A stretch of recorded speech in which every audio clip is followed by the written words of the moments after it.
Assalamualaikum warahmatullahi wabarakatuh. Nama saya Ahmad Herul Iqbal, Prodi Ekonomi Syariah.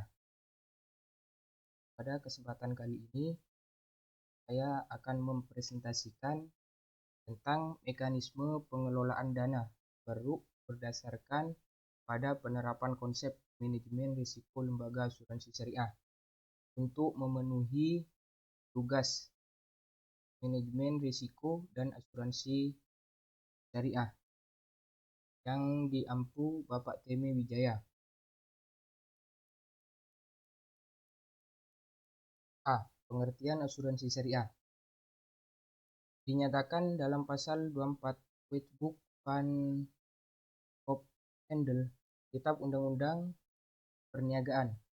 Asuransi adalah suatu kesepakatan antar dua belah pihak, di mana pihak yang menjamin melakukan perjanjian pada pihak yang dijamin untuk menerima sejumlah dana yang digunakan dalam hal menjamin kerugian karena akibat dari peristiwa yang belum jelas akan terjadi.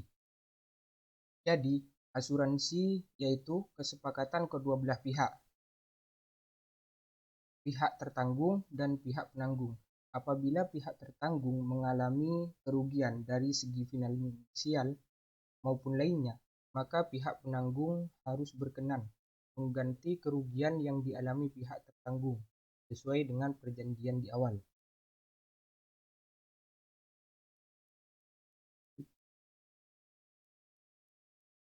Ada beberapa kategori produk dalam asuransi syariah. Yang pertama, asuransi pribadi atau individu. Asuransi ini mengarah kepada perlindungan dan pendanaan yang bersifat pribadi. Seterusnya, asuransi grup atau kelompok. Asuransi ini tidak hanya mengarah pada perlindungan yang bersifat pribadi saja, akan tetapi juga bersifat kelompok. Terusnya, asuransi umum. Asuransi ini sama halnya dengan produk asuransi lainnya, yaitu memberikan penawaran jaminan perlindungan pendanaan, tetapi sifatnya lebih pada seluruh nasabah asuransi syariah atau bersifat umum.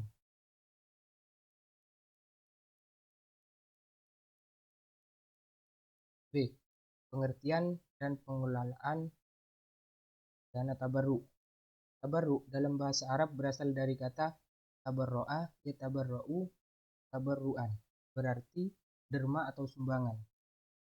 Tabarruk didefinisikan para jumhur ulama dengan akad yang mengakibatkan kepemilikan harta tanpa ganti rugi yang dilakukan oleh seseorang secara sukarela kepada orang lain. Dana tabarruk yaitu dana yang dikelola tanpa adanya unsur tabungan pengelolaan. Hal ini berdasarkan dana yang diterima dari nasabah dan dana tersebut dimasukkan dalam rekening khusus, yang dimana dana tersebut sesuai dengan niatnya bertujuan dalam kebijakan tolong-menolong guna nasabah yang mengalami musibah yang menyebabkan kerugian.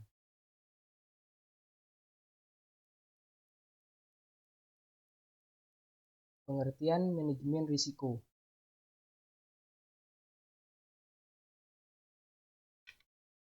Sebelum merujuk pada jenis dan mekanisme manajemen risiko, perlu dipahami bahwa manajemen risiko terbagi ke dalam dua kata, yaitu manajemen dan risiko. Manajemen yang berarti pengendalian, mengatur atau mengorganisir, sedangkan risiko adalah suatu hal yang tidak pasti, di mana munculnya keadaan yang berupa dampak bahaya atau kerugian dari suatu tindakan. Jadi, dapat disimpulkan bahwa manajemen risiko merupakan suatu pengelolaan atau pengendalian dari suatu tindakan yang bertujuan untuk meminimalisir, bahkan menghindari kerugian akibat tindakan tersebut. Hanya ini yang dapat kami sampaikan. Kurang lebihnya mohon maaf. Wassalamualaikum warahmatullahi wabarakatuh.